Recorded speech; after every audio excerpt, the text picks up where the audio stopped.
Two issues, starting from the back, issues of peace and harmony for national development in our second leg of the discussion. The first leg will be on strengthening the security architecture in the country, looking at the federal government's interventions in this regard. In doing this, we shall be dotting the landscape of the country from Maiduguri, Port Harcourt, Lafia, that is Nasarawa State, and a couple of other centers for updates on what the strides have been regarding strengthening the security architecture in Nigeria. When we talk about security, we are not just looking at maintaining law and order or onslaught against insurgency. Security cuts across. You can even talk about environmental security. We will also beam our searchlight on efforts of the security agencies in tackling insecurity and other criminalities to make the nation a safe haven. You will get first-hand reports from parts of the country on the gains so far and projections, as I've said earlier. It's well-known fact that secure environment guarantees peace and sustainable development, which the relevant bodies are committed to. Well, the background of is not ready. When it is ready, we'll take it on the program. Well, Tuesday Live is an audience participatory program. At some point, the phone lines will be open to you. Make your calls, raise your concerns, and ask your questions. Also on the social media, our Twitter handle at Tuesday Live NTA is open.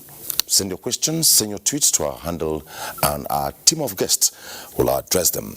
Tonight on the program, we have the Chief of Civil Military Affairs, Major General Mohammed Shehu Musa. Good to have you on the program. Yeah, thank you so much, and it's a pleasure. Deputy Inspector General of Police in charge of Research and Planning, Babatunde Ogun Yowo. Good to have you on the program. Thank you very much. Good evening, Nigerians. Deputy Controller General of Customs, Human Resources Development Department, Sanusi Omar. Good to have you on the program. Thank you. Good evening, Nigerians. Strengthening the security architecture in Nigeria. Let me go generic. If you take a look at my guest tonight, we have protecting the nation's territorial integrity. We have protecting the security, internal security and lives and property, the police, and also gatekeeping the borders of Nigeria in terms of imports and exports, name it, the customs. So generally, let me go around, starting with Major General Mohammed Shehu Usman. Can you give us a generic picture regarding the security architecture in the Federal Republic of Nigeria, where we are now? Okay, thank you so much, Omini, and it's a pleasure to be on the program this evening. I want to respond to your question by just looking at the aspect that concerns the armed forces. I want to say that the armed forces, it's doing its best in terms of maintaining the territorial integrity of the country, because that is our primary responsibility. And the major preoccupation of the military in the past few years has been tackling insurgency and terrorism, specifically in the northeast of the country. And so far, so good. The military has been doing its best, and so far we have done a lot. We have achieved so much successes, and we hope that in not too distant future we'll be able to bring the insurgency to a conclusive end. All over the country, yes, there are security challenges like banditry in the northwest, issues of banditry in the north central, oil theft and other forms of criminality in other parts of the country.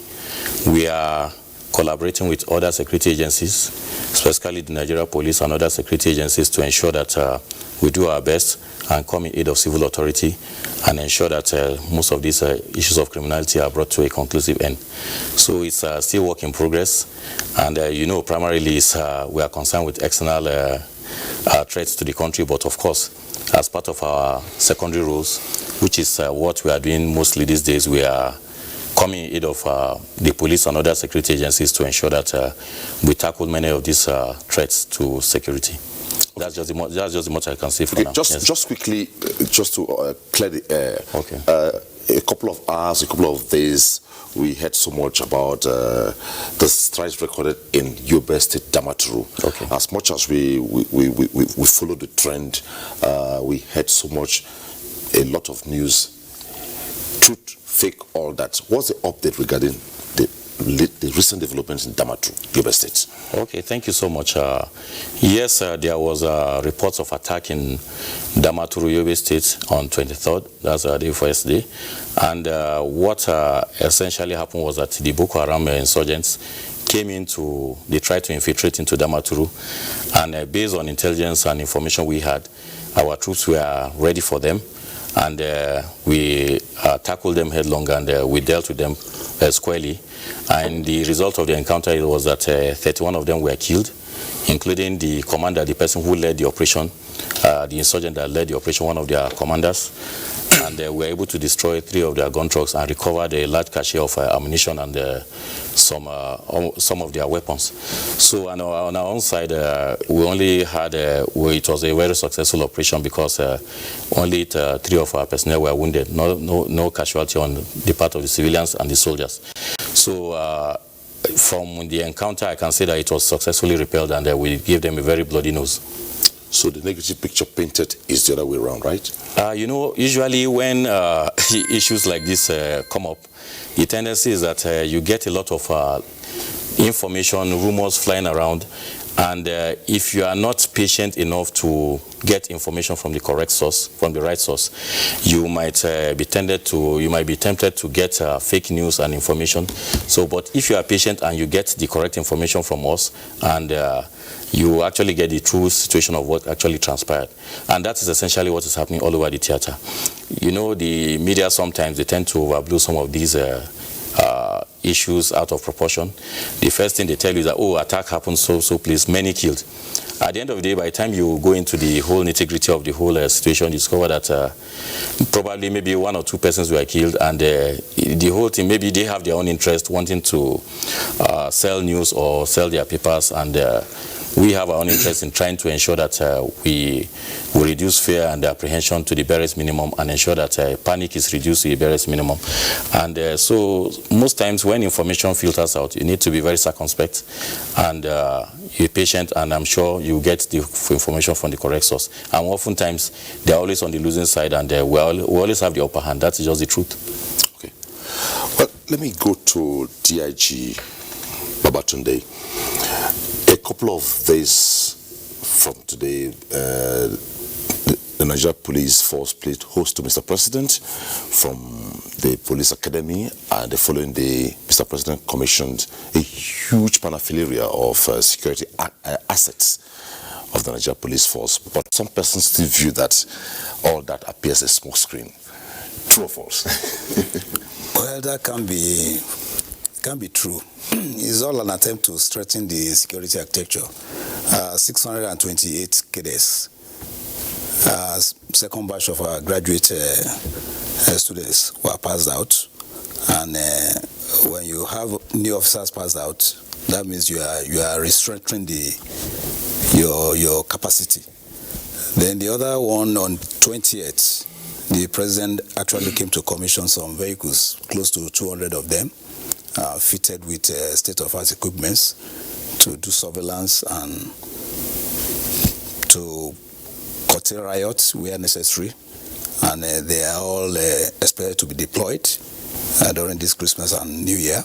Already some have been deployed to Abuja-Lokoja Road, Abuja-Kaduna Road, Nasarawa Road, and we expect that Nigerians are going to have a positive effect of that commissioning the president did.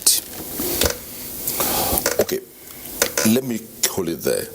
The customs have been all over in the news since, in short, the customs became very much available since the closure of land borders in Nigeria, the extension up until now. Where are we with all this security-wise? Well, I think I have to start by saying that, yes, as a member, I mean the Nigerian custom, as a member of the national security architecture, we have roles to play. One of them is the anti-smuggling aspect, which we've been conducting, and then which deals with control or imports of small arms and light weapons into the country. Then we move again, we control food security of the country. The national food security is under the Nigerian Customs Service, and in that process, we now make sure that from the borders, items like rice, vegetable oils, and all other things that we feel are inimical to the agricultural sector of Nigeria is controlled. Then we have the economic security, which is to implement government fiscal policies. Any fiscal policy by the government in terms of finances, in terms of items coming into the country, import prohibition lists and what have you, we implement that on behalf of the government. And the most important part of our work is the collaboration that we normally have with other agencies. More especially my colleagues here, we are part of the border drill that you are talking about. Where we are here, or where we are now, is that we remain where we are. And what I mean by this is the borders are still partially closed. And we are making sure that what the government wants to be implemented is implemented. And I believe you are a living witness. The success of the closure of border is everywhere. And what we want to see, more especially for us in Nigerian Customs Service, is for Nigerians to start consuming what we produce. And then I think that success is being witnessed. The poultry industry is already active. The agricultural sector in terms of agriculture and other items have been there. And what we want Nigerians to know further is that it's not only rice that we are protecting. We are protecting other crops.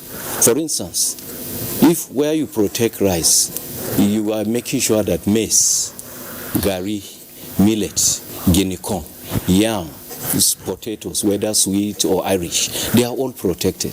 But when you have these foreign goods coming into the country, these things will not be patronized by Nigerians. Okay, now proceeding, there came a time it looked as though the security architecture in Nigeria functioned and operated in silos. But fundamentally, globally, that's why we have Interpol and other distinct. When you talk about security, where are we in terms of intelligence sharing, and you use the word collaboration? Where are we with that? Okay, thank you so much, Omini. Are you still functioning in silos? No, I don't think so.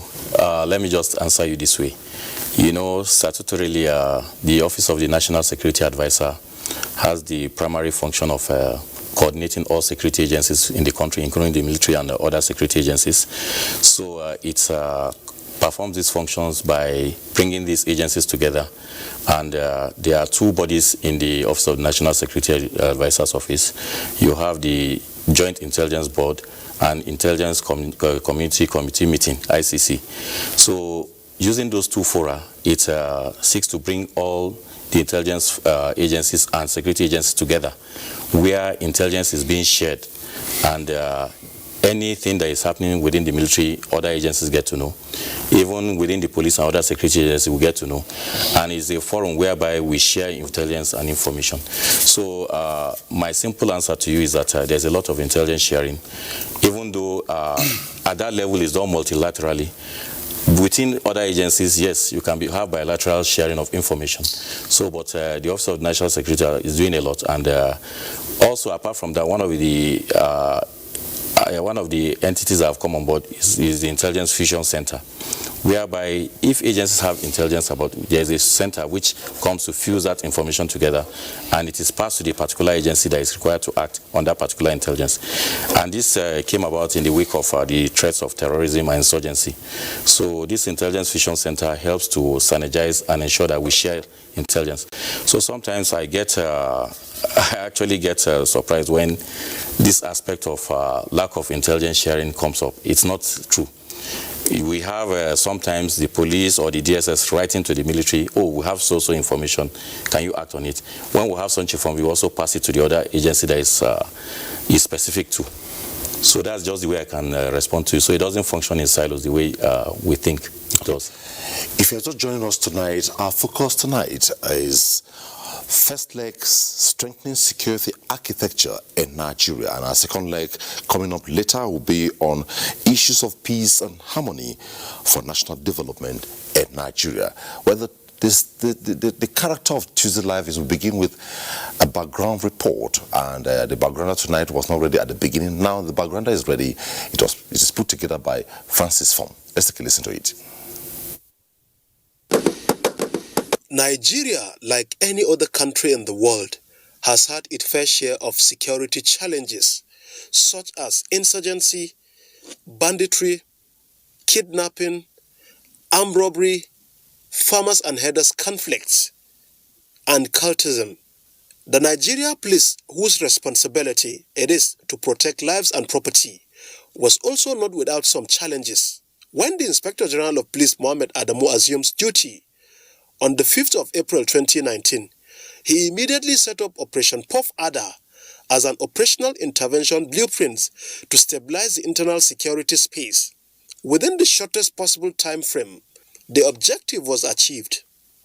In an effort to strengthen the internal security architecture in the country, the federal government re-established Ministry of Police Affairs to, among other things, initiate, formulate and implement policies and programs relating to policing and internal security. It's the inauguration of the police operational and combat vehicles.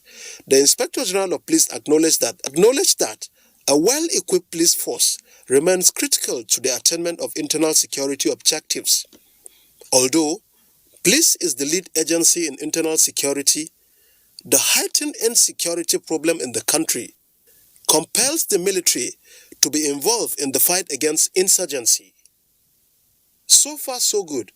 As the military were able to degrade the Boko Haram completely, the Nigeria Customs Service has been doing a lot, leading to stemming down of illegal importation of arms into the country. The security agencies, by and large, have all played a commendable role in tackling security challenges across board.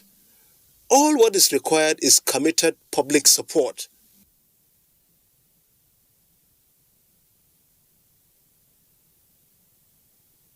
All right, Francis Fong. Let's take another report from Lagos.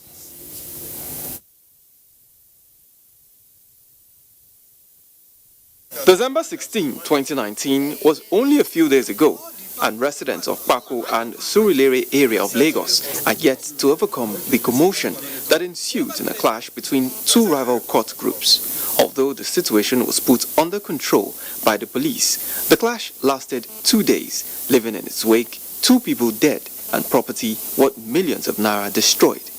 This is just one out of many of such security breach prevalent in Lagos due to its huge population, which stands at about 21 million, quoting the World Population Review report. We still have home invasions. We have a few robberies here and there, bank robberies. We have assault, and we have a lot of area boy activity and violence. In the area of human trafficking, there was a lot of improvement in the arrest of culprits with successful clampdown on a syndicate involved in sex trafficking of underage girls operating out of Mafoluku in Oshodi, just to mention an instance. According to prosecutor, we've got it. Look, this is one case that must hit the court. Noteworthy are the strides recorded as a result of the border closure, resulting in increased revenue generation, reduction in irregular migration, curbing of oil theft, improving agriculture through local rice production and consumption, as well as proliferation of firearms. We've started bringing to their knees a lot of these criminal elements that have been engaged in this type of activity. The 2019 scorecard, as revealed by the Inspector General of Police, is a significant improvement in the performance of the force, especially with its recruitment of 10,000 constables to boost its workforce. The expectation of the federal government and indeed the nation at large for a police force that is knowledge-driven, good of law guided, community-oriented, technology-compliant, and intelligence-led shall be achieved. The Nigerian Army also held Exercise Crocodile Smile 4 to aid other civil authorities like the police in clamping down on miscreants within the state. As well as strengthening interagency cooperation and synergy among all security stakeholders. Residents of Lagos, however, believe that with the support given by the state government in the provision of gadgets and other essentials, police authorities should look into engaging more advanced technology and improved synergy between the people and security agencies to make community policing effective. In Lagos, Dotun Ogunyemi, NTA News. Two reports there, Francis Form and the one from Dotun. Let's go to the police now. General policing, safer highways, SARS, roadblocks, and from the report the IG says there has been significant improvement regarding operations by the force. Where are we currently? Well, where we are currently is that the force is trying to do whatever it requires to ensure that the nation is safe. For example, this Christmas, a lot of deployment had been made along the roads, the major roads, to ensure that Nigerians can drive safely without being molested even by the police officers. So in ensuring that, the IG has deployed some monitoring teams out, while the commissioners of police of all commands have been requested to ensure that they monitor their boys. So it's all an attempt to ensure that Nigerians don't get harassed. As per roadblocks, I want to correct that we don't have roadblocks. But we are still in a situation where you cannot leave all the roads without the presence of police. A lot of drivers feel very comfortable when they see the presence of police. All we need to do is to ensure that they are not harassed and they are not extorted. And that's the force is trying to ensure that during this Christmas and beyond, they are contained. Naturally, hearing from you, very reassuring, but going to the public, what you get is a contrast. What are you doing towards restoring this confidence? Yes, what we are doing, for example, before I leave this program, I'm going to drop some numbers with you. The Nigerian public are free to call in case of any infraction by any police officer. The numbers, we're free to go ahead. There are so many numbers. Okay. We have the numbers of all the 36 commissioners of police, including Abuja. You have the numbers of all the 12 AIGs. We have the numbers of all the PROs. And I will give my own too. All is in an attempt to ensure that anyone who requires redress can always get redress through all these contracts. I think Nigerians should feel free to contact police. We have gotten to a stage where we have to realize that security is a business and concern of all of us. It requires the executive to provide adequate funding for all the security agents to function well. It requires that the legislature must upgrade some of our obsolete laws that do not deter criminality, and that the judiciary too must ensure that the punishment is deterrent, and the Nigerian populace must realize that all security agencies require information. We have to partner together to ensure we strengthen the security architecture for an enhanced national development. I think we have gotten to that stage now. Okay, look, I started with the customs. I said you have been in the news since the partial close of land borders, and we have heard so much strides recorded. But the question is, we still find some prohibited items, and this issue of border closure cuts across the issue of arms and ammunition, and the concern has always been, if you sort yourself, you're not exposed. If you don't sort, you're exposed. And some of the discoveries we have seen, tankers laden with rice, motorbikes, fuel tanks laden with rice, arms and ammunition. With all this, what is really happening? Yes. First of all, I have to say this. You see, we in Nigerian Customs Service believe that there is a correlation between what we allow to come in and the type of peace that we have in this country. So having that at the back of our minds, we all know that, yes, we have to control these imports. Just like you mentioned, most of these things that we are talking about, either small arms, either rice, you said they are being carried on motorcycles, on all sorts of donkeys, and what have you. We always ask ourselves, what is really wrong with Nigeria. What is so special about this foreign rice?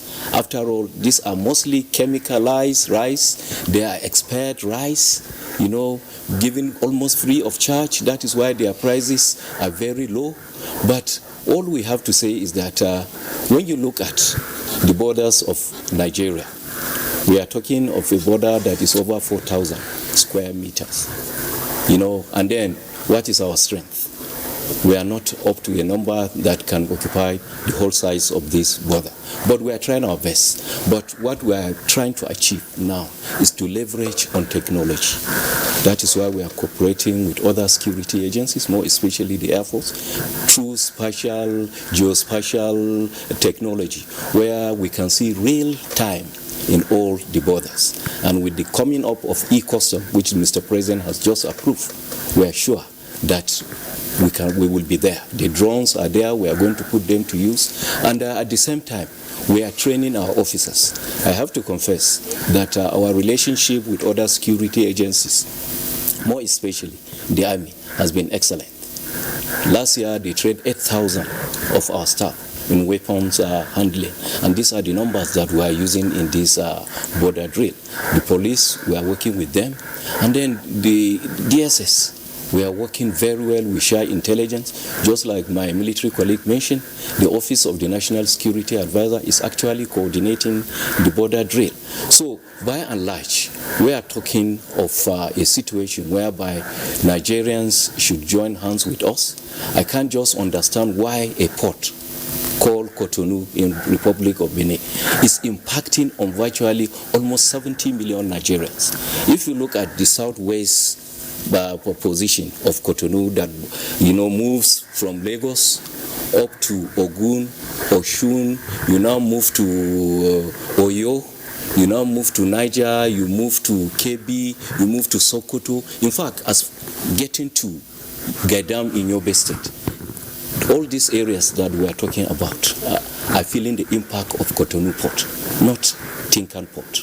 And the people within these borders feel that yes, they are making money, but they are not making any progress. And that explains why today most of these states, more especially if you take Sokoto, you take Kebbi, you even come down to Ogun where you have Ota with industry. The industries there cannot function. Why? Because if today you have a Coca-Cola industry in any of this country, they cannot function because other beverages are being imported from these countries. And here we are again. We have neighbors that are landlocked. A country like Niger, just to mention one, is a landlocked country, but is performing the function of a country with seaport. Okay, let me just follow up on what you've just said. Yes. Now, one of the sessions of the Nigerian Customs Service delegation led by the Controller General of Customs to the National Assembly, he made mind-blowing, breathtaking revelations. You'll be touched regarding the hemorrhage of the Nigerian economy. And one of it is the fact that the border communities aid and abet some of these issues. What is the relationship, or how is the Nigerian Customs now interfacing with the border communities to change the mindset, reorientations of these places so that they know that they are part and parcel of what you're doing? Yes, you see, the border communities have always been with us because in our 130 years history, we have been dealing with border communities. And from that time to this hour, I want to tell you that we have a border community relationship committee. And Custom is the lead agency there. We've been talking with them, but it's something that is so endemic that the border community people don't want to move away from it. And if you look at it, from Elaro down to Kamba in Kebbi, move to Jibia in Kazina, Gaidam in Yobe, I can mention so many of them. Even Gambaru in the Meduguri. You go there, you find that people are being wasted. Young men just take to motorcycle, take 10 bags of rice, 5 bags of rice, cross the border with it, and then when they make 10,000, they feel that they have made money. So the idea of going to school is not there. But the present Controller General is doing more than a lot. We have Border Community Relationship Committee that involves all the agencies operating at the borders. And for now, I think that committee is working very well. They are cooperating with us, and then we are making some successes, though there are complaints here and there. But I want to tell you that, yes, we are on top of it. Okay. If you're just joining us, it's Tuesday Live tonight, and our focus tonight is, our first leg tonight is strengthening security architecture in Nigeria.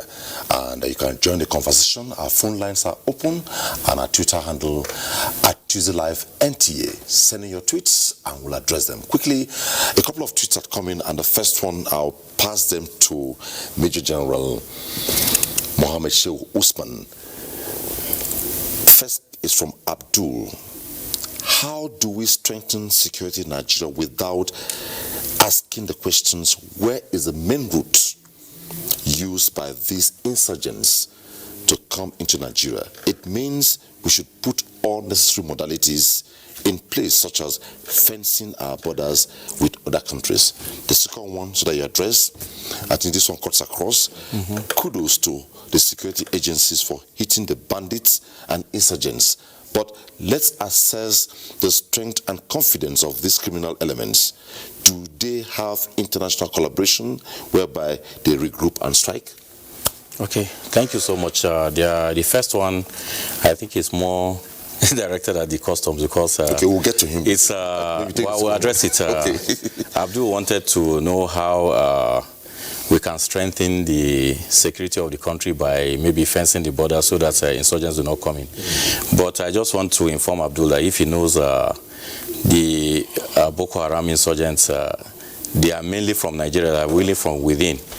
And they are Nigerians. And what they do is that they mingle with us. That is why it's called asymmetric warfare. Asymmetric in the sense that they don't wear regular uniforms. They are not like regular forces, so they are not easily identifiable. So they mingle with the population, and they just choose the time and place where they strike. And maybe fencing the borders may not necessarily solve the problem, but it's just for the communities to give information and actually do not collaborate and hide these insurgents, because what we are facing there is such that most of the communities, or some parts of the communities, or some certain individuals within the communities, collaborate with these individuals, and they give information, they hide them within themselves. So in effect, they are not in support of the regular forces as the Nigerian army, but they are on the other side. So I just want to call on well-meaning and peace-loving Nigerians to always support the military. And for the aspect of maybe the borders, I think what the insurgents actually do is that when they are hit hard within the country, they easily cross the border into other countries to go and hide, and later they regroup and they come back. So the borders are very wide. You had the customs, DIG said about 4,000 plus kilometers. That's stretching from Benin Republic through Niger, Chad, and Cameroon. So it's actually very expansive, and I don't think any country has been able to really fence its borders completely. Even when you fence the borders, they can always pick loopholes within the borders. So that is my first response. The second one, I didn't really get it. Okay, the second says, I think it's just commending us for a job. Yes, but let's assess the strength and confidence of these criminal elements. Yeah. Do they have international collaboration whereby they regroup and strike? Very well.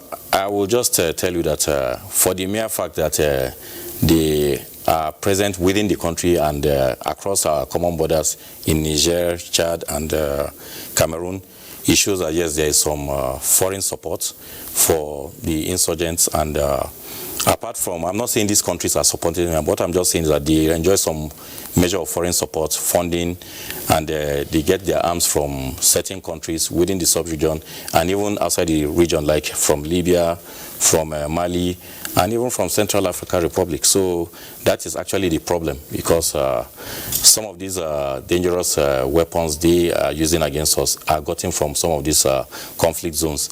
And because there is a lot of ungoverned spaces meaning that many of these countries, they have had failed governments, and the administration is weak, weak in some of these areas, so they don't feel government presence. So the tendency is that they are free to, conduct any form of nefarious activities, and a lot of negative activities and criminalities are actually carried out within these countries. And that is what we are feeling now. That's what is filtering down within our country, and that is the way I can liken it to a form of foreign support for some of the effects of the insurgency we are feeling within the country. Okay. When we return, we take on the customs and the police. The focus once again is strengthening security architecture in Nigeria. The phone lines are open and our Twitter handle is also open for your reactions at NTA, at Tuesday Live NTA, I beg your pardon. Now, Bob, quickly before we continue the conversation, let's take these two reports back to back. First from Maiduguri. The general security situation in Maiduguri and by extension the northeast sub-region is good and peaceful, owing to the gallantry of the various security agencies in decimating the insurgents through robust and rigorous fighting patrols and clearance operations against the remnants of the terrorists taking refuge in remote areas within the theater, particularly at the fringes of northeastern international borders. With the cooperation that exists among the security agencies and the effort being given to them by the government, they are able to achieve something. And that is why we are now here today. Because before then, none of us could move freely. The situation is far better now than what it used to be. For the past over 7 months now, we have not experienced suicide bombing. Today in Maiduguri, you find that people are celebrating marriages, celebrating birthday, going about their businesses peacefully without any fear. So this is a great achievement by the military. These feats were achieved with the collective efforts of the various security operatives, more especially with the renewed vigor of the military's onslaught against the terrorists, thereby making significant number of insurgents surrender and restoring socio-economic activities, as well as relocation of many IDPs back to their communities, among other efforts. Boko Haram will not be allowed to do as they wish to do. Boko Haram will not sit on an inch of this country, whether they like it or not. The end of Boko Haram is failure of their agenda, their mission, and by God's grace, the Northeast will enjoy abundant peace again. Closure of borders has in no small measure helped in preventing the influx of small and light weapons, which most of the time find its way into the hands of terrorists. Despite pockets of isolated attacks on sub-targets, which mostly occurred at the periphery, the region has continued to enjoy significant peace. In Maiduguri, Maimuna Garba, NTA News. We take yet another report from Port Harcourt, Rivers State. Prior to the launch of Operation Stink by the Rivers State government, notorious armed gangs held sway around the Emoha axis of the east-west route alongside some major travel routes in the state. Kidnapping, armed robbery, piracy, cultism, and court-related killings were among the key security concerns for travelers and residents. These ugly incidents are no longer pronounced with Operation Stink. The objective of this operation is to bring crime and criminality to a standstill. I've heard of incidences where passengers were being taken into the bush and the rest, but since Operation Stink came into play, I've not had any incidents of such kidnapping and armed robbery. The Operation Stink brought together various security agencies with the right equipment and capacity in dealing with the insecurity concerns. The proscription of youth activities by the state government, seen as a precursor to cultism and criminality, equally played significant role to checkmating insecurity in Rivers State. Our communities have been overwhelmed such that no youth body can be constituted without these boys taking decision, either to put their stooges or taking the position themselves. Why the Nigerian Navy remained the strategic lead agency in protecting critical national assets in the maritime domain, issues of piracy and kidnapping of passengers have remained a concern to local travelers. The local security outfit codenamed OSPAC has also been instrumental to the successes recorded in terms of security stability in Rivers State. Keen Women watchers want the authorities to integrate them in the security, especially at the community level. From Port Harcourt, I'm Kingsley Amajiri, NTA News. Thank you, Kingsley. And let me go to customs. A couple of tweets came in before I go to the police, because most of the reactions there are tailored towards that direction. Well, Danladi Badamasi says, we really have to commend the Nigerian customs for their efforts towards making our economy more viable and encouraging our local manufacturers. Yeah. Swiftly, please ask the DIG Customs HR, all the foreign rice seized, where are they? And it was alleged that some of customs rice are now selling this. Some custom officials are now selling the seized rice. What is at stake? That's directed to you. Yes, I think that is a very good question. Coincidentally, I happen to be one of the officers that was responsible for the distribution of this seized rice when I was an Assistant Controller General. What we do with it is this way. First of all, the President gave permission to the Controller General that all seized rice, and other items like vegetable oil, used clothing, are to be given to IDPs in the Northeast. And I want to tell you, we started this in 2016. And the Major General here can bear witness, and even the police. We formed a committee, a National Logistic Committee, in 2016, of which I was the chairperson, and we distributed thousands of this rice. And this thing is still continuing. Not only that, the CG, in his own wisdom, again, look at the orphanages all over the country, and he set up a committee that moves from all the zones of this country, distributing this rice. And right now, I believe our warehouses are filled to capacity, and then this distribution is a continuous exercise, and we are continuing with it. So what I want Mr. Aladi to know, if he wants more information about that, he can cross-check with our PR department. They will show him all the records of this distribution. But I want to assure him, when you have somebody like Colonel Hamid Ali, I don't think anybody dares to pick even a cup of rice to say he's selling it into the market. So I don't know where he got his information, but I believe this is the stand. And I quickly want to add on the question of these borders that the Major General answered. You see, we in Custom look at it this way. In Nigeria, we have over 78 approved border posts. Out of this number, 35 are in the northern states. And out of these 35 in the northern state, 20 of them are in the 3 states affected by Boko Haram insurgency. So you can see, we in Custom are even affected in terms of the revenue that we gain from these areas. So here you are, you have 20 border posts in Adamawa, in Borno, and in Yobe. And our officers are supposed to be operating. Just a minute. Yes. We lost a call from Rivers. Let's quickly take this call from Gombe State. Oh, okay. Usman is calling in from Gombe State. Hello, Usman. You're on to Tuesday Live. Yes. Go ahead, we can hear you. Yeah, good evening. Good evening. Yeah, my first suggestion actually is going to be a generic suggestion to both the military and other parliamentary institutions. First that I want to say here is that I think there is a need for the security agencies. If definitely we want to strengthen the security of this country, there is a need for them to integrate the public, that is the Nigerians, because there are a lot of things that the Nigerians or people that are residing within the environment of the country that can actually advise and inform them the necessary action that they need to take.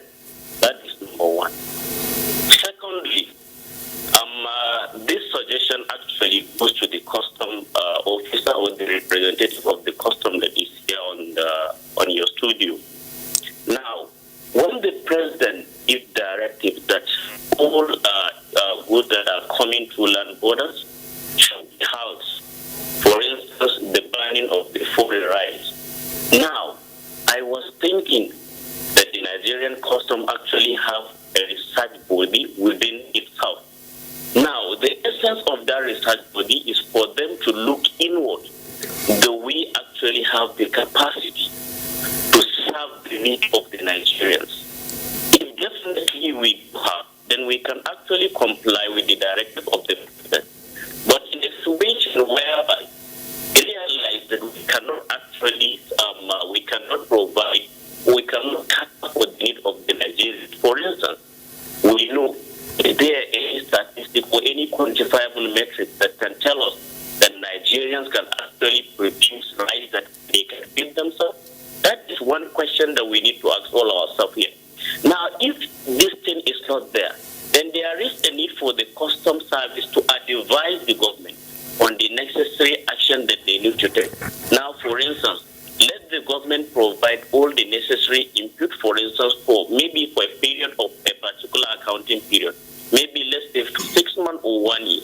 We provide all the inputs that can actually help our farmers to produce inward what we are going to take in within the country. Then from there, they can say, okay, we're going to ban importation of foreign rice. But where the presidency, where the government of the country will just wake up one morning and say, okay, we are banning this and we are coming up with a new policy in the country without actually looking at the negative, the implication, be it positive or negative implication to its citizens. I think that is where we are having a great problem. That's why you can see the government has said, okay, we are closing our borders. We don't want the Nigerians to import rice, but still they are still doing the same thing because we know what we have cannot actually handle our economy. That is important. Thank you very much. Thank you, Osman. Can you quickly react before I go to DIG? Yes, I think I can quickly react. And I'm happy that Usman is from Gombe State, and I happen to be from Bauchi State, so I know very much of Gombe. And I want to tell him that it's very interesting that Usman is talking about rice. Why? Because, like I said or mentioned in the start of this program, I said the aim here is to make Nigerians consume what we produce. You know, unless you are a trader or an importer of rice, you cannot tell us that we cannot feed ourselves. If you don't have rice, you have other options. And Usman, in the state where he belongs, the first agricultural development project, Gombe was one of them because of the fertility of that area. And what do they produce? It's maize. We quite agree with him, but where do we get the resources to import rice to feed our people? We want people like Usman to go back to the farm and cultivate. And we want people that import this rice to come here and farm. We have lands everywhere. All our lands are agrarian. You can farm in them. We have dams all over the country. You go to Sokoto, Goronyo, and what Bakalori is there in Katsina. All the dams are there. Even in Gombe State, there is that Nkwa, and what have you? There is Kiri Dam. There are even Anambra, Imo, river basins. All over the country, these things are there. And now you cannot turn us back. What we want is for Nigerians to cultivate the rice that we want. This rice that are being imported, like I said, most of them are expired. Nobody will give you the best rice. So, Usman, I think I quite agree with you. Okay. We cannot wake up one morning and say the rice must not come through the border, but the government have the right. The government has the wisdom, to say what they feel is good for the people. And I believe what is good for us is to feed ourselves. And any nation that cannot feed itself is not worth its salt in the Committee of Nations. Quickly, before we go to other issues from the Twitter handle, let me go to DIG. We heard so much about police community relations committees over the years, and lately it's been community policing. And one of the reports, precisely the report from Port Harcourt, Rivers State, talked about the police working hand in sync with local security outfits. What can we give us testimonies? And I know that there's a Directorate of Community Policing right now at the Force Headquarters. Testimonies, strides, where are we with it? Well, coincidentally, the unit of community policing is domiciled in the Research and Planning Department. Okay, directly under you. As I'm heading. Okay. And I want to say community policing is a federal government initiative. And the federal government is determined to ensure that it succeeds, because without partnership with the public, we cannot secure the nation because we don't have our eyes everywhere. So it is the public that are eyes everywhere. And these criminals we are fighting are living in some houses. They are tenants to some landlords, or they are the landlord themselves, known to the public. So it is left. That's why I said at the initial stage of this program that security must be everybody's concern. The populace must partner with security agencies for their own security and for the nation to develop. And I think people are beginning to realize that we just have to partner together. And that is why the police on its own is trying to ensure that we don't allow any infraction that will deter or negate this policy of federal government. Because if the public don't have the confidence. I'll still stay on you when we come back. There's one or two tweets on you here directly. But Issa is calling in from Bono. Let's take his reaction. Hello, Issa. You're on to Tuesday Live. Hello. Good evening, sir. Good evening. Thank you. My name is Ariel Issa. I'm calling from Biu in Borno State. Okay. Go ahead. Well, yes, I want to commend all the officers there, sir, including you, for the important issues you people are discussing. First of all, I want to commend the Nigerian Army because of the effort they have been putting into rescue Nigerians. Like here in Biu yesterday, the Boko Haram people tried to enter this town, but the armies overpowered them and destroyed them. They pursued them out of the town. So we thank them for this. Even this evening, the Air Force came with their jet, and we saw some drones and all these sort of things. So, but people who are going on with their normal businesses without any problem. They tried to enter the town, but they could not enter the town. Many of them were killed, and we learned that their vehicles were being destroyed. And also concerning the importation of rice or the smuggled rice into this country, sir, I just want to find out, I want to ask the custom officer there, sir, is it possible for them to maybe pursue some of these traces in the market, whereby you see them physically, but nobody knows how they enter into the market? Don't the Nigerian law allow them to enter the market and get these people so that they'll export the source from where they used to bring in this rice so that they can be able to block them? This is one of the questions I also want to ask. Thank you very much, and God bless you. Thank you so much, Issa. But let's conclude with you, DIG. Before you wrap up, there is this tweet from Polo Oranyo. Compliments of the season. May I suggest creating an app for the police force which we as Nigerians can lodge in complaints, report crime or civil wrong, obtain necessary information, and so on. An app that can help the police get that synergy that are required to keep Nigeria peaceful. Well, I want to say we have the response unit of the police where public complaints. You can phone the number, you can send messages to their email, and we have the force PROs too. We have all police public relations officers across Nigeria where complaints can be registered. And you can be sure once you register your complaint, it will be taken care of. And that is why we make our numbers public. People can call directly. If you go online, you see number. Even my numbers is online. People have been calling online for redresses, and we have been taking care of all this. It's an attempt to ensure that the public have confidence in us that we are not going to condone any indiscipline or any act of corruption. So the CRU is there to take responses. You can go to the police website. You will see all our numbers there. And through that numbers, he can get redress, whatever redress he wants. Okay, before now, Pop Solowai says, good evening, gentlemen in the studio. My question to DIG Customs, when will the border be opened? And another leg, testimony Arioga. What I mean is that all border parameters should be fenced.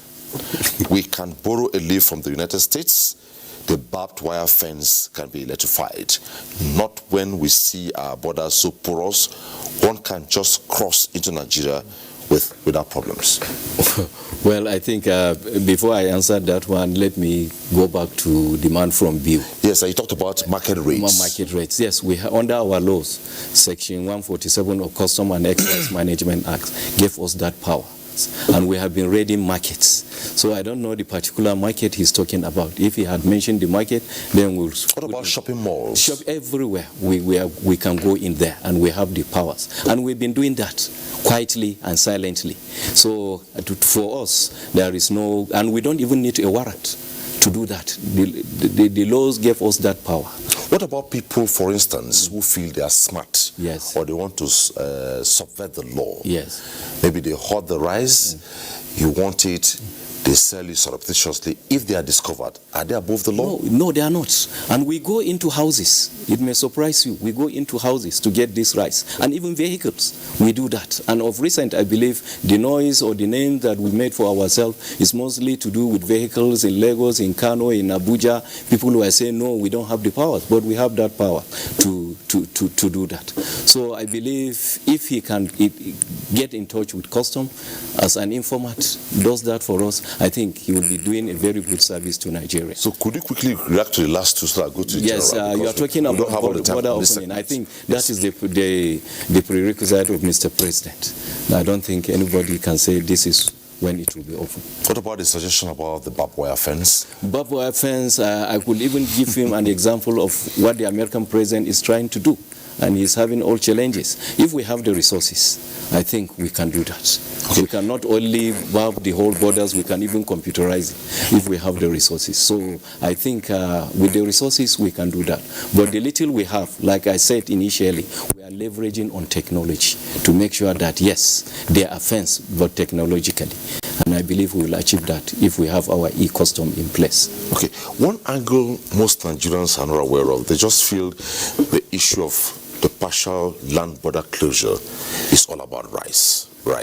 But we have heard testimonies where banditry has reduced, illegal migration has reduced, and one of the reports talked about the strides recorded by Operation Crocodile Smile, Operation Sting by your Nigerian army. So can you encapsulate where are we regarding all this in summary? Because we are wrapping up this segment. We have two legs on the program tonight. Okay, thank you so much, Omini.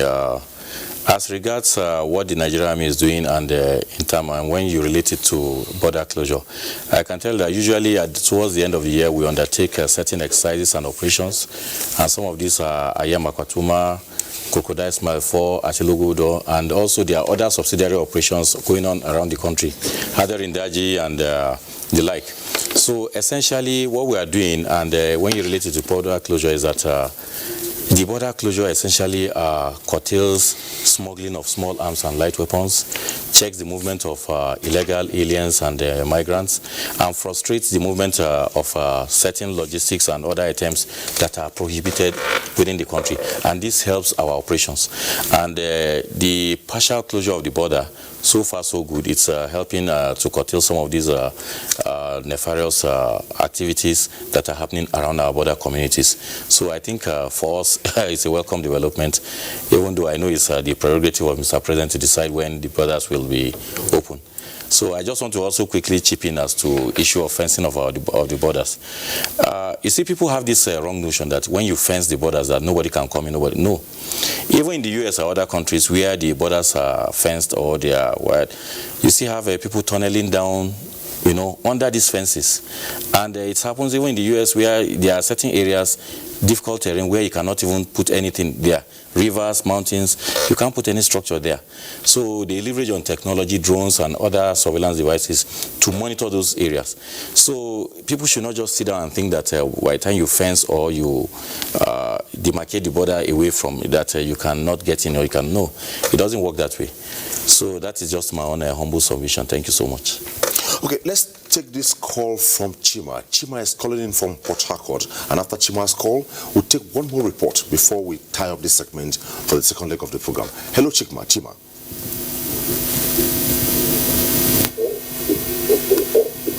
Hello, Chima. Hello. Hello, good evening. Yeah, good evening. Go ahead. Good evening. I greetings go to the DIG, the General and the Custom Controller. Thank you very much for the discussions. Please, my question goes to the DIG, the police DIG, sir. Okay. Sir, from Port Harcourt to Owerri, after LLA going to the Imo border, there's more than 30 or 28 checking points. This just about 4 kilometers of distance. And these men, if you watch the address, there's no name on the address, no police uniform. They will use sweater, this thing, sounds like a sweater to cover it up or this thing. You won't have to this thing. To prefer people like me, other people prefer us to be charging us 200 naira if you pass, you pay them. Then they will detain you there, you will be there, they will terrorize you and everything. Because they will charge you from 5,000 to 10,000 naira. Every you don't use that there. Every day, from Monday to Sunday. And some of these men, I can identify more than 20 of them that have been there for 3 years. No changes, no movement. And that's those angles. My brother, we are very happy the way police are working in some other places. But for this particular place, please do something. Nigeria is using that road from Esede to Imo Bandre. We are in trouble. These men are threatening you. If you do, they shoot you. They are there. Most of them have seen some of them for 3 years. They have not moved. As I'm talking to you now, they are there. Tomorrow they will be there. So please, do something. Don't leave it in the hands of the CPs in the state, or maybe they may not know that we are in trouble there. People in River State between them, we are in trouble there. Thank you, sir. Thank you. Please, can you quickly react to Chima's issues before taking the bus forward? Thank you so much. We have taken much of Chima. Let's take a reaction to Chima's issues, please. All right, thank you very much. That's why we said we need the populace to assist us in doing our job. If we say we don't have bad eggs among us, we will deceive ourselves. Because even within every home has its own bad eggs. But what is important is, what are the deterrent measures being put in place? I can assure you that the Nigerian police is one organization that will never support corruption. We are going to look into this as we have gotten this information, and I can assure you that the CP, I'm sure this road cuts across about 3 communities, maybe Port Harcourt, Abia, and maybe more also, but we are going to send escort there to go and see what is actually happening. And if he has identity of any of those officers, he should send it to my phone. I'm going to give my number here, let him send it there, and we'll monitor the officer and make sure that he's arrested. Can you quickly give the number for the Vox for, please? 080 33 89 3226. One more chance. 080 33 89 3226. Second number 080 766 23 873. 080 766 23 873. This is in line with the Servicom initiative of the federal government. We want to ensure quality service without harassment of the public. So please do call us. Thank you so much. Well, Tuesday Live, besides the phone calls and addressing your issues to our Twitter handle, we also went to the streets and outside the reports we did to hear the reaction of Nigerians on this issue. Let's take a listen. And I want to give my kudos to the president, the militaries, police, SSS, and all the securities involved. The security is getting improved day by day. So in that matter, I would say I give kudos to them, because the effort that have been put in place to make us live today I think it's not a small effort, despite of some leakages and here and there. But however, maybe through the research and the new security bond that was signed by the President and the National Assembly and all the security stakeholders, I think we will get there by God's grace, and especially at this Christmas season. Those that are traveling nationwide, there is security all over, road, highway, to their various destinations. And by God's grace, up to today, we have not recorded any bad incident. Just before, after they closed the border, the security has been okay. Even after they closed the border, you could see that the insurgent, the crisis at the north area has reduced. We could not hear about most bombings and issues now. I think it has reduced, is improving. This year, I think we've really made progress as a country because we record no records of any violence or such in the state, and I think they've really tried a lot. Like, it's really been awesome, and we look forward to a greater year of more achievements. Progress starts little by little, so I feel with this that we've seen, with the little changes we've seen in most states, and so I feel other states, with time, there will be an improvement in other states.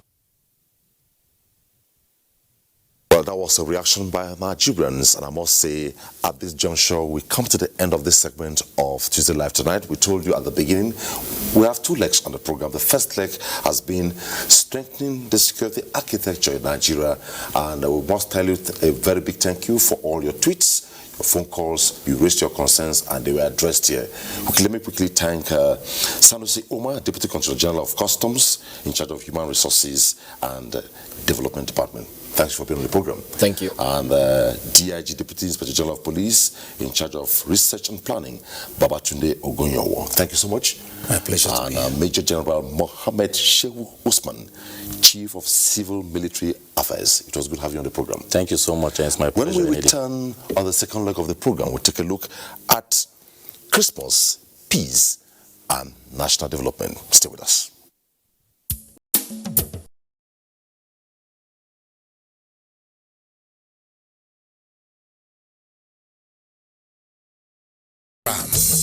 Today, all occupied territories have been recovered and Boko Haram has been degraded. Our affected brothers and sisters are getting their lives back. However, they are now after you and me. In our mosques, churches, schools, motor parks, markets, entertainment centers, and public gatherings. Be vigilant. Be security conscious. Report suspicious persons, objects, and movements to the police and other security agencies. The security of our nation is a duty for you and me. Nigeria, unite against terrorism. This message is brought to you by the Federal Ministry of Information and Culture. The struggle for independence had been a long and tough one. Our founding fathers and compatriots sacrificed their comfort and even shed their blood. We cannot at this point in history afford to spirit away their sacrifices for immediate but temporary gains of today. Let us emphasize what unites and not what divides us. Working for the unity of purpose with a stronger vision for a better tomorrow. NTA, growing with the nation. Nigeria, the only country we can train with remarkable potentials to excel. Let us believe in ourselves and change our attitude for the sake of our country and generations unborn. Let us revive our cultural values, which are our essence as a nation. Let us renew the spirit of patriotism and hope in our dear country. Do not take or give bribe. Be punctual always. No more African time. We can't expect to be global citizens and operate on African time. Join the queue. Insist that people are attended to on a first-come basis, no matter who they are or where they come from. Nigeria, good people, great nation. Make you report any crooked person, object or wakajube movement to police and security agent demo. The security of our nation now work for all of us, plus including me and you.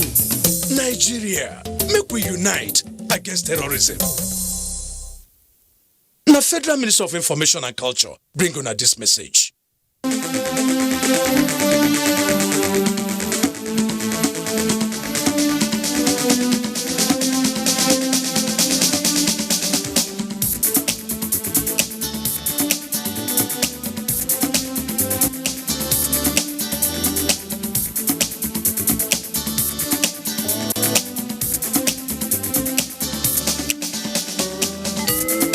NTA Tuesday Live, a network issue-oriented innovation talk show. Once again, compliments of the season. Our second leg of Tuesday Live tonight is Christmas, Peace and National Development. In a few minutes to come, Christians worldwide will be celebrating Christmas, celebrated every 25th of December to mark the birth of Jesus Christ more than 2,000 years ago. The message of Christmas centers on issues such as peaceful coexistence, good neighborliness, love and joy.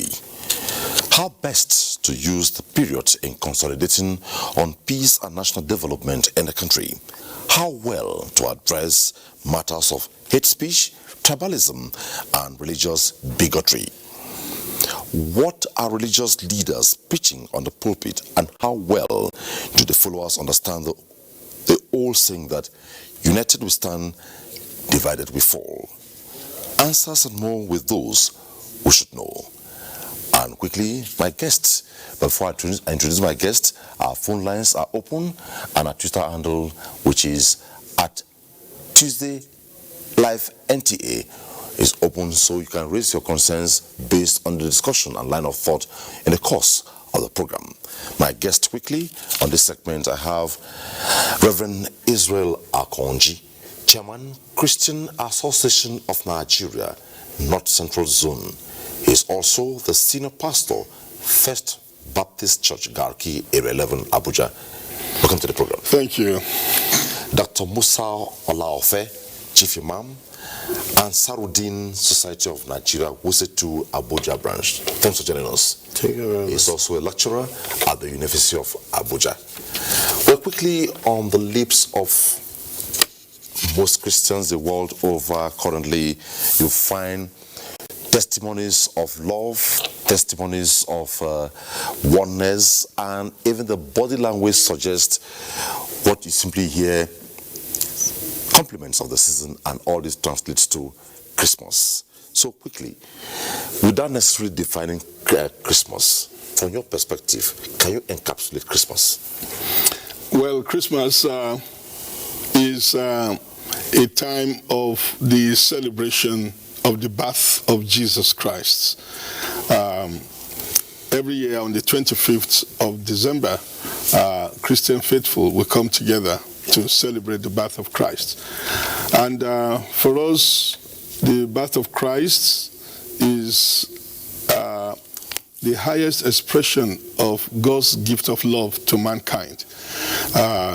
Jesus Christ came into the world in order to take away the sin of the world. God found out that the world was sinful, and Jesus came in order to reconcile man to God and put an end to the enmity that was brought by sin. Therefore, Christmas is a concrete expression of God's love through Jesus Christ. And we celebrate that to thank God that all our sins, all that we have done wrong, are being forgiven because Jesus came to take our place as the sacrifice for man to be reconciled to God. So that's why we celebrate. It is a time of love. And our understanding of it is that it is therefore a time for sober reflection, to look into our lives, to ask ourselves questions and try to answer whether this purpose of Christmas is being achieved in our lives. And if it is truly being achieved, we are supposed to live our lives expressing the same kind of love God has expressed to us to our neighbors. The concrete way of knowing a person to be a Christian is by a life of love. love for God by being devoted to God, and love for his fellow man. So Christmas affords us the opportunity to love. And this love comes in various ways. It comes in sharing, it comes in visitation, it comes in caring. There are people that are sick in the hospitals, there are people in motherless homes, there are people in IDP camps, there are people in prisons. All these people are supposed to know that there is a God who loves them, and they are being attended to by Christians who have received this love of God and cannot contain it in themselves but must express it to other people. All of these things are ways of looking at Christmas. So now it's about Christmas, it's about Christianity. When you say love, sharing and oneness, must we restrict it to only us Christians, or do we transcend? At all. The Christian faith does not teach us to restrict our love to Christians. In every teaching of the Word of God, we are taught to love our neighbors as ourselves. And a neighbor is just anyone around you that is in need. He doesn't have to believe like you. He doesn't have to speak your language. You don't even have to know him before you can share your love. So this is a time when we are supposed to share with everybody, even those that are in the correctional homes, the prisons, so that we put people because they have committed crimes.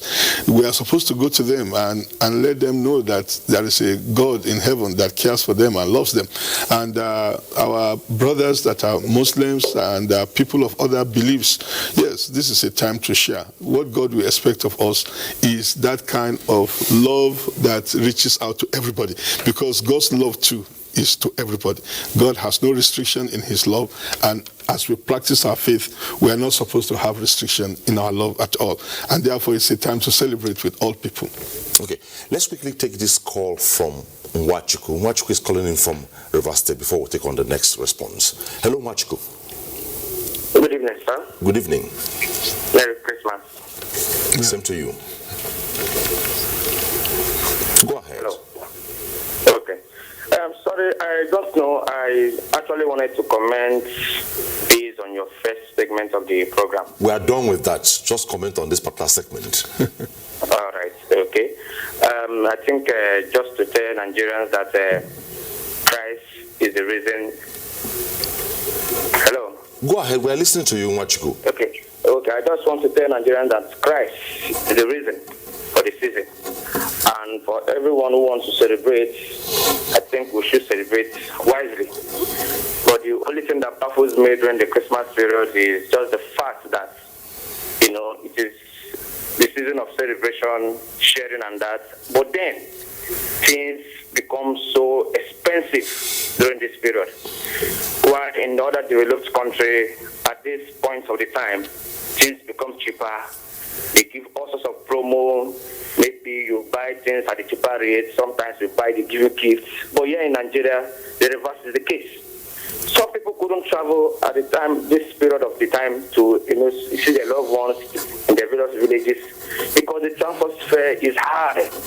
So I don't know if government can come into this, especially the area of transportation. It's so expensive this time around traveling. So please, government should look into this, or the transporters. I don't know how the government can caution them, or make a particular law that will restrict them from increasing transport fare whenever it's Christmas season, so that people would be able to travel to see their loved ones in their various places of origin. Thank you. Thank you, Chima. I think we'll address Chima's concern in the course of the program. But quickly, Akonji has talked about Christmas, but from the perspective of interfaith harmony in Nigeria, because we're looking at Christmas, peace and security. What's your perspective? We believe in Nigeria, we just have to live together as one family, irrespective of religious background, ethnicity, whatever we can think of. But because if we live together as one family, there are a lot of things that we can do together that will make Nigeria great. For example, now, this is time for Christmas that people are celebrating, and both Muslims or Christians, you see them exchanging greetings here and there. And let me tell you, there is nothing you can do to stop it. There is nothing you can do to eradicate it. There is nothing you can do to ignore it. It's yearly in, out. And because of that, everybody, even when the Muslims are celebrating Eid al-Fitr or Eid al-Kabir, you see the Christians, brothers and sisters, greeting them that congratulations, Eid al-Kabir, Eid al-Fitr, many other things that are in place then. So we can see that that religious harmonious, it has to remain. It has to continue if you want to live together as one family in Nigeria. And we can see that that one has been in place for a very long time. Religious leaders, they are really working in such a way that they move from one place to another. It's not only what is preaches on Fridays, on Sundays alone that matters. Even on daily basis, they keep on saying good things. They keep on making people to be more happier than ever before. Then you can see that with that, we are promoting nothing but unity. We are promoting nothing but good neighborliness. We are promoting what we call understanding in Nigeria. In fact, if anybody comes to Nigeria and starts saying that the Muslims and the Christians, are they really together? The answer is yes, because we do things together. So with this season now, you can see that all of us, we are speaking with the same language, we are speaking with one voice, and what we are all saying is how peace can keep on reigning in Nigeria. Okay, once again, if you're just joining us, our second leg tonight on Tuesday Live is on Christmas, peace and security and national development. If you are sending your tweets or you want to make a phone call, tailor your arguments or concerns on national interreligious harmony. Let's quickly take this caller from Abuja, Peter James. Hello, Peter James. Hello, Peter. Good evening, sir. Good evening. I'm on to Tuesday Live. You are on to Tuesday Live. Go ahead with your concerns or raise your questions. Okay. Well, it's a contribution, not a question. Go ahead, please. Okay. Please, my contributions should be this. It's like this, sorry. I think in this country, Nigeria, we will need to learn to live with each other in peace and harmony. For example, I've traveled to some countries whereby we have 98% Muslims. Go to countries like Senegal, Mali, Burkina Faso, and the rest of you, where I've been to pass up there. That's what we live together, which will, if during the Muslim festival, we Christians will join them to celebrate. During our own festive, Christians, they join us to celebrate. And we lived peacefully, harmoniously, we loved one another. That's why it is today. If you go to Senegal. Oh, it looks we lost that call. But quickly, before we take on the next issues, a couple of tweets have come in, and these tweets are addressed to the two of you. Let me quickly take them up now. The first one is from Law Alpha 3. It says, Christmas represents sacrifice. Religious leaders should tutor their followers to respect and pray for political office holders and not create the impression that they are their enemies who deploy all manner of policies to affect them negatively. Next comes from Mubarak. It says, good evening all. Please, I want the two men of God to pray for peace and tranquility in Nigeria. The third tweet comes from Danladi Badamasi. The truth of the matter is that without peace, there would be no development. 30 years ago, Christians and Muslims stayed together peacefully. Why the sudden change? Please, we should love one another and put our ethno-religious differences aside. A challenge to all of us. I think from the back, let's react. Well, I agree with what all of them are saying. The one who says that there can be no development when we don't have peace is very correct. It's not only development that we will not have. In fact, we will not even have the religion itself when there is no peace. Because you cannot go to church to say you are going to worship when there is no peace. You cannot go to the mosque to go and worship when there is no peace. The very act of worshiping God itself is destabilized when there is no peace. You find out that the places of worship are empty because there is no peace. So we need peace. We need peace for every place, for the family, for the society, for the government to be able to develop the place, because the opposite of peace is violence and or destruction. And you know, in 10 minutes, you can destroy something that it takes 20 years to put together. In just a twinkle of an eye, you can destroy. So all of us must ensure that that which God has given us in Nigeria, we defend and preserve and not destroy. And I believe that the basic thing that we need is to have our own hearts and lives corrected as people. When we call ourselves religious people, how do you see the other person? The Christian faith teaches us to love everybody as we love ourselves. If we love that person, the Christian faith also makes us to know that Jesus Christ came and made a sacrifice of his life. And in order for us to live for him, we must also make sacrifice for other people. Now, I see that Nigeria will not develop if we do not have people with sacrificial spirit. It's true that sometimes there is need to talk to leadership. That leadership should be by example. That people who are in leadership should know that God has given a great responsibility to them in order to take care of the people that are under them. And in taking care of them, they should be sacrificial. Not thinking of themselves, of their own families, but thinking of everybody, working for the common good of all. I believe that if we come with this kind of character, we will be able to show the example needed. Now, one of those who spoke said that the religious leaders should also be praying for politicians and leaders and not be against them. And you are very correct. In fact, the Bible teaches that we should pray for our leaders, those that nobody gets to leadership on his own. It is God that puts people in leadership.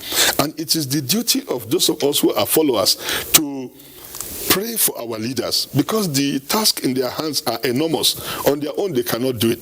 And therefore, in order for us to have peace in our nation, those of us who worship God, who are religious people, we must always pray for our leaders, that God will guide them.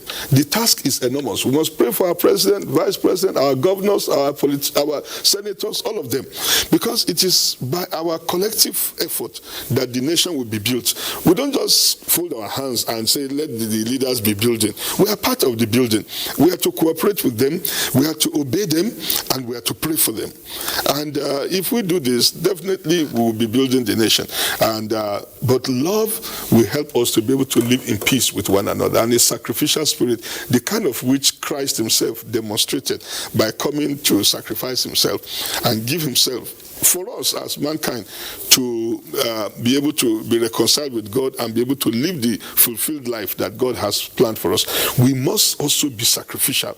As a father in the home, we must be sacrificial. As a boss in the office, we must be sacrificial. And as somebody in charge of whatever for the nation, we must just think of the good of all the people. Okay, Alaofe, now amongst us in Nigeria, dominantly we are either Christians or Muslims. And when we talk about peace and harmony, most of the hate speech, profanity, bad blood created in the country comes from either Christians or Muslims. Yet, every Friday at our spare time, we are in the mosque. Every Sunday at our spare time, we are in our churches. And we are being preached to by the clergy and the cleric. What do we learn?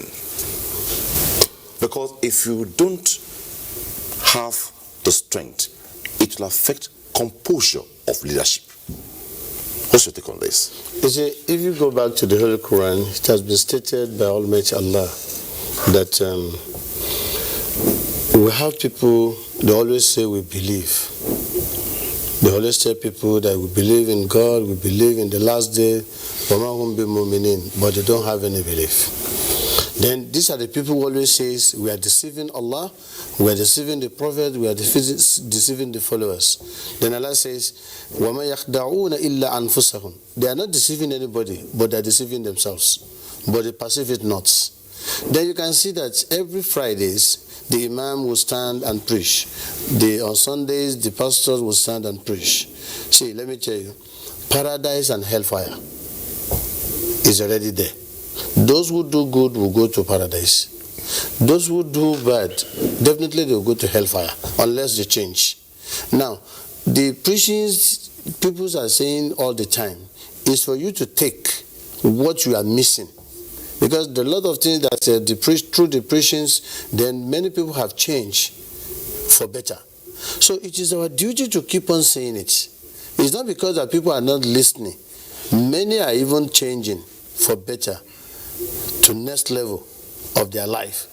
And you can see that they will tell you that what I had yesterday in the mosque is what makes me to change and change forever. What I had in the church, that's what the pastor said. In fact, I was so impressed. Then with that, you can see that I've turned over a new leaf. Then I'm living a very good life. So there are a lot of things going on. It is not that the pastors and the imams are not working. They are really working every day. And they are really preaching. But the issue of hate speech, we have to take it from different angles. Now, the leaders who promise that when we get there, we will do the rightful, we will do the needful to make sure that the dividend of democracy goes round and without any problem. Now, why do we go to hate speech? It is because people are talking of what they expected the leaders to do, which they are not doing, and that's why they have to resort in that. If you think that we cannot listen, we cannot move closer to you, I'll come to your office and tell you, then let's begin doing this, although it's not good enough. Hate speech cannot solve any problem. You rather advise people to do the right thing at the right time, instead of bringing in the hate speech. At the end of the day, you'll be abusing the innocent ones, you'll be talking to those who are even working. As we are even talking now, you see that some people are very good.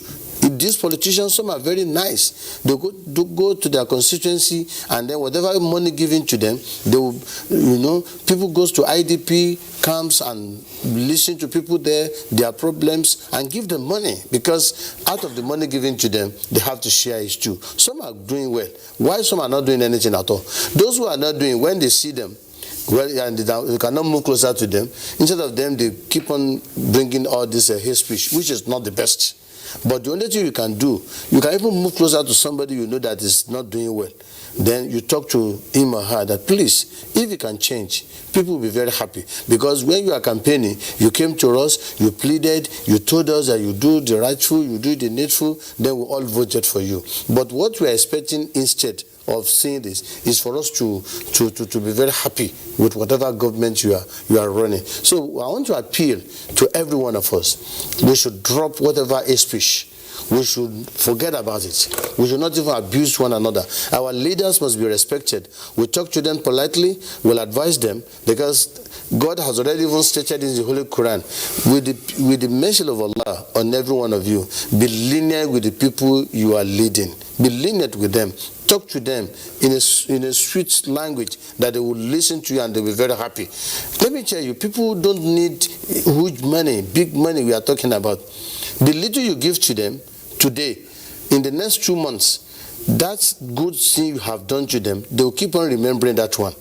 If you come again, then you have become a great person to them. But if you abandon them totally and you don't even care, look at what somebody was saying, that to travel now it becomes a problem. Well, how can government intervene that when we are traveling, the transportation is anything else, this and that? But government is trying. Let me tell you, go to any filling station, you buy fuel and travel to wherever you want to travel to. What of it there is no fuel?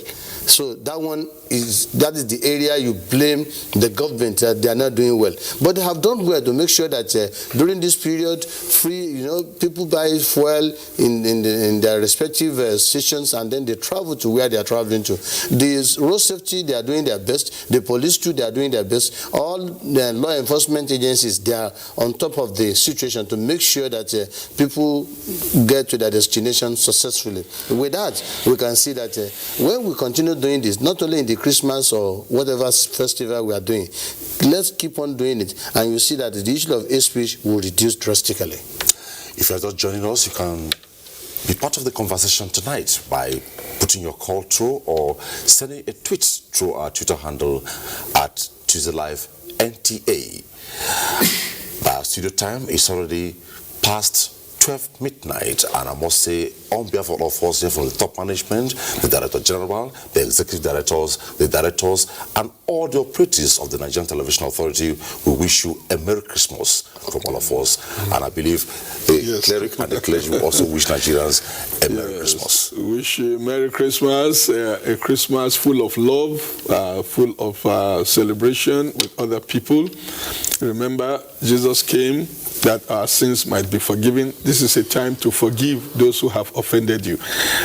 Sometimes we bottle up in our minds and are angry with our neighbors, and God does not want this spirit of unforgiveness. In fact, the Bible says, if you do not forgive your neighbors what they have done against you, your Father in heaven will also not forgive you. So this is a time for us to live with forgiveness, live in harmony with one another, and celebrate God's goodness to all of us.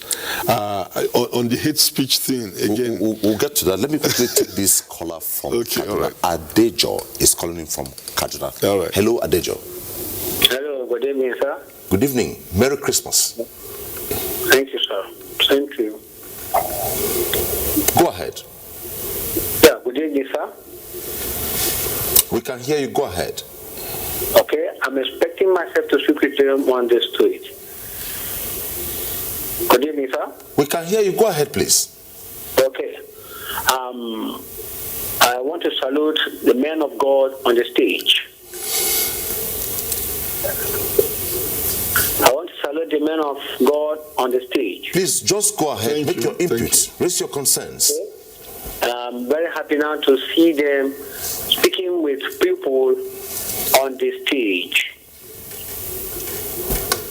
The only thing I want to advise from my own side is, with all that they are saying, telling us now, is from the knowledge they have gotten. In this country, the problem we're having most especially is the lack of knowledge and understanding. Majority of our people in this country are, up to this particular moment, illiterate. That is the major thing we're having as a problem, number one, that I want to see.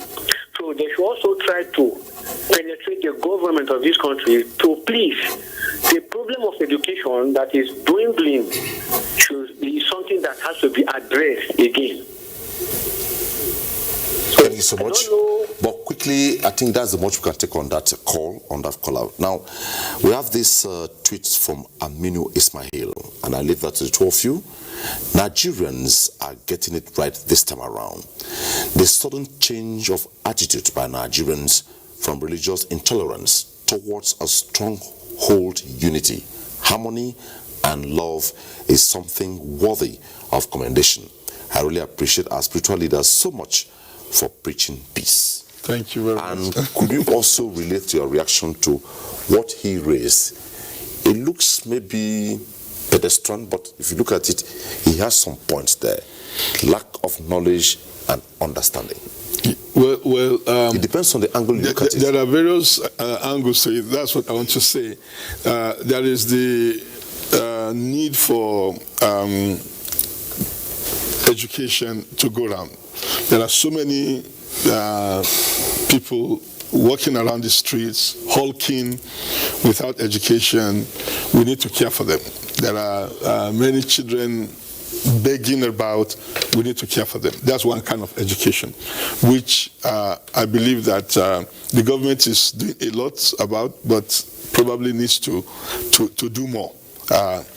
I know that there was a time that even the government was promoting nomadic education, especially for people who are nomads, so that their children, in spite of the nature of their own vocation, their children can also have education. That's one kind of education. But there is this ignorance of even the teaching of the religions, which is a very big one. There are people who read the text of the scriptures, either the Bible or the Quran, and by the time they begin to apply it, they are applying it wrongly. And sometimes some of the people who are doing this wrong application, it's not as if they are not, they don't have secular education. They have the secular education, but they don't have the proper education of the text of scripture. And that's where, again, the challenge is for us who are religious leaders to continue to use every avenue. You see, our avenues are numerous. If you think of the rites of passage in life, when a child is born, the religious leaders are there to name the child, to celebrate with the family. When a child is marrying, religious leaders again are there to talk to them about how they should live their lives and things like that. When somebody graduates from school or something, religious leaders are called to pray that the person will have open doors. And when death even comes, you know, they will call religious leaders. Now, all of these are opportunities to talk to people about how transient life is. You know, when we have the opportunity at a funeral, when somebody dies, to let us know, you see, this world, we came naked, we shall leave this world naked. Some of the things we struggle for, we deny people, deprive people and all this, whatever you have, one day, you will leave it. And when we use all those occasions, I believe that people will be understanding scriptures more. And another thing is to be exemplary. I think by our coming together, I mean, when two of us meet, we greet one another. Occasions arise when I know that it has to do with him. I can rise up to go and visit him. And people are happy to see an imam come to me in the church to visit me. And I go to an imam in the mosque to greet him. When people see these examples, it can touch them. So I believe it's more than what we just say on camera, but that in our own daily practice too, people should see example in us, how we're able to relate with one another. I know some Muslim people in my life that I've been growing up around. When it is time for celebration of Salah, they will even call me on phone that they need, I've not given them what to celebrate with, you know. And for me, to share is part of love, you understand? And I'm glad to do that. I'm sure there are experiences like that on both sides and things like that. So we should increase it and use our opportunities well. People are truly ignorant of interpreting the scriptures, both Christians and Muslims. And we need to teach more and more on this. Okay, if you go to Lagos, for instance, you go to Kano, you go to, say, Port Harcourt, you go to Makodi, name it, in the marketplace, you find Nigerians there. And Nigeria is multi-ethnic, multi-religious, multilingual. Can we speak to religious tenets, compliance, and followership? Well, you see, when you go to all these places you are talking about, Nigerians are there, and both Muslims and Christians are there. Now, if you look at, even when you go to the market, a Muslim can buy things from a Christian can buy something from a Muslim, and at the same time, they exchange good pleasantries, so that that love we are talking about is always there. Now, the issue of religion, what this man, the one that called and said, that ignorance, well, it's very right, because we have been saying these things times without number. If you want to be a preacher, you must know what you are preaching. That professionalism, we have been saying it times without number, is very, very essential. Those who are very good in preaching concerning in Muslims, those who learn it, who are very professional in that, they should allow them to do the work. The same thing goes to the Christians. Not just, let me just pick microphone and let me be preaching. At the end of the day, then you condemn this, you condemn that. Even in the Holy Quran, what God says, invite people into the fold of Islam with wisdom and good preaching. So that good preaching, while Mawhisat al-Hasana, good preaching alone is part of what we are talking about. There is a wise man who says, men were divided into so many categories. A man that knows, and he knows that he knows, that is knowledgeable person, move closer to him. A man that doesn't know, and doesn't know that he doesn't know, that is an ignorant person. What can you discard him? So all this issue of ignorance we are talking about, it is not because that people don't know what they are doing. They really know what they are doing. But deliberately, they just want to behave in that manner. That at least, let me just create anything that makes people to know that at least I'm doing something. The issue of forgiveness we are talking about, I'm getting it now, it's very, very essential. We need to forgive one another. When I was coming, you see the federal government releases some people that they should go home with their family and rejoice with them on Christmas, on a day to Christmas Day, so that at least that is what we call forgiveness. Everybody praises federal government that these people have been there for long. Then a day to Christmas Day, you allow them to go home, then that shows government is working. And the court orders too, they work with it. So it shows that that love is there in Nigeria. It shows that our leaders, they have the listening ear. It shows that people that are there too, they are human beings. Why can't they go and rejoice with their family? So you can see that this harmony we are talking about is bringing a lot of good things into Nigeria. And if you continue like this, you will see that we'll continue living together as one family, both Muslims and Christians. For example now, you want to buy a phone, Samsung or whatever. Do you know the maker of that phone? Then you just go there and say, okay, I need Samsung. You buy it, then you start using it. Do they write, okay, this is manufactured by the Muslims or manufactured by the Christians? You just go there and buy, then you start using it. You must have known that if some people do not put heads together to bring all this together and for you to purchase it will be very difficult. So that is why we should try all our possible best in Nigeria. Then we need to harmonize a lot of things. That harmony, unity we are talking about. Look at this harmony has been there for a very long time. When we say we pledge to Nigeria, my country, to be what? Faithful, loyal, and honest, and to serve Nigeria with all our strength. With that one alone, we must have realized that it is when we come together as one family. Religions apart. Religions, you cannot remove religion from politics, and you cannot remove politics from religion. They work hand in hand. And when they work hand in hand, then our mechanism of reasoning must always work in anti-clockwise to make sure that we do the right thing at the right time. And with this now, you see that in Nigeria will be more greater than anything. Just like the Muslims will celebrate, Christians are now celebrating. We are in Eid already. Yeah. We are 25th December, Christmas 2019.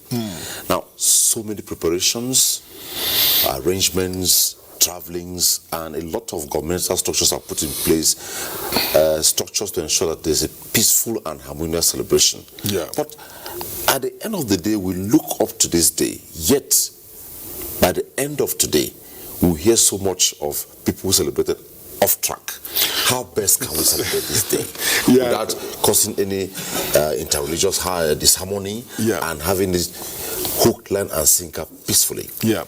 Well, actually, we always try to encourage people during celebrations like this that they should not miss the heart of Christmas. The heart of Christmas is Jesus Christ. Jesus came into the world for a purpose, and he lived and gave example of how we should live. He lived in love and taught us to love. He lived in humility, taught us to be humble. He lived sacrificially, and he taught us to be sacrificial. He lived truthfully, and he cared for all. People that followed Jesus, not all of them believed him, but whenever he cared, he performed miracles, fed 5,000, 4,000, and they all received blessings from him. In other words, Jesus did not restrict his own blessings, and he was able to pass it on to all the people. So I feel that we should make Jesus the center of our celebration. Live in accordance with what he's teaching. Because you can celebrate Christmas without Christ. And you can do many things that is not Christmas. Buying of clothes, eating of food, coming together with friends. All these things are not bad. But that's not the center of Christmas. The center of Christmas is having a Christ-like life. You are supposed to follow his steps and live in his example. And if we live in the example of Christ, because we call him the Prince of Peace, definitely we will love peace with everybody. So Christ is the heart of Christmas. Other things are not bad. Visiting friends are not bad. Traveling is not bad. Eating is not bad. But let us not do that at the expense of a reflection on Jesus Christ and his commands, what he expects of us. And it is when we follow him that we are truly celebrating Christmas. So I believe that the people who miss their way are the people who leave Christ out of the Christmas. And it is possible to do that. But if Christ is at the center of our hearts, then all other things are secondary. And they are ways of also expressing the love that he expects us to express. So I want to encourage people, please go celebrate in modesty. Don't over-centralize yourself. Think of other people that are in need, people who are sick, people who are helpless. Think of them, visit them, share with them, give them your time, give them your money, give them of your substance. Let them also know that God cares for them, because God will not come down. He will send us as messengers to one another. So we should show love, especially to the helpless, the oppressed. Jesus came, he came to set the oppressed people free. Okay. And we should follow in his example. Okay. Now, if you go to the media, traditional media, digital media, new media, you will find all kinds of messages, goodwill messages to Christians in Nigeria, the world over, on how best to celebrate Christmas. And just yesterday, the president and the vice president had demonstrated something to Nigerians. The vice president gave the president a gift that has to do with the constitutional amendments or thereabout, and they discussed the lessons and teachings of Jesus Christ, all in the spirit of Christmas. Now, as a Muslim Islamic cleric, what message do you have for Christians as we tie out this program? See, it's very, the president and the vice president, they are representing the whole Nigeria, both here and diaspora.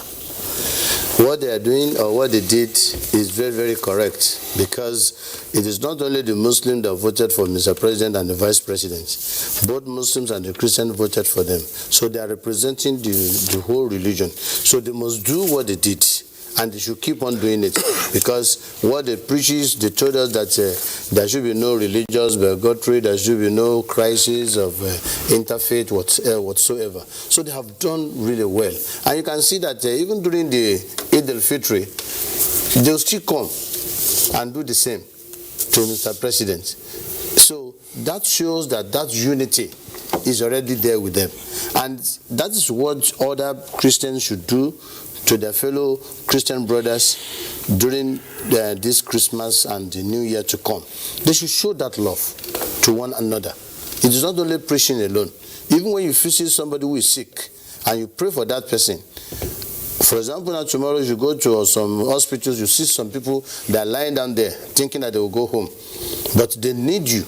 When you go to them and pray for them, they will feel at home that, please, one day we'll live here for our own homes too. So that one is very important. We need to visit them. So visiting Mr. President or Vice President and other people, top government officials, is part of tradition that they have to be doing. And when they are doing that, they are really propagating love and harmony we are praying for in Nigeria. But if Mr. President says, I'm a Muslim, I don't want anybody to come to me, that shows he's not representing us. So what they demonstrated for us to do is for us, they have preached what we call peace, and everybody should go and learn from it. Both Muslims and the Christians should go and learn from it by saying that, okay, when I see my pastor tomorrow, we'll greet one another. When I see you tomorrow, we'll greet one another. See me too, we'll talk. That's Dr. Lafa just say, let me say hello to you. Salaam alaikum. Then that one is part of what Nigerians have been doing for a very long time. If I take you back to 1960, you will see that Awolowo, Azikwe, Tafawa Balewa, all of them, they were all together. They did not discriminate. I'm afraid I have to hold you there, Olaofe. Well, that's the much we can take on Tuesday Live tonight. We took 2 legs on the program tonight. Our first leg was on strengthening the security architecture in Nigeria, and our second leg has been on Christmas, peace, and national development. We believe while the 2 segments lasted, you learned a lot and you were properly updated on what is happening and how best to celebrate Christmas, even as a Christian, with your other brothers who are in need. It's a period of showing love and sharing. Well, on behalf of all of us, I must thank Reverend Israel Akonji, Chairman, Christian Association of Nigeria, North Central. Thank you so much for being on the program. Thank you very much. Merry Christmas. Musa Olaofe, Chief Imam, and Saruddin Society of Nigeria, who say it was good to have you on the program. Thank you very much, sir. For those who called, thank you for your calls and your concerns, and for those who sent in tweets, we appreciate you. If we could not take your tweets, please make time to be part of the program next week on Tuesday Live tonight. On behalf of all of us, we say a Merry Christmas and thanks for watching. Good morning.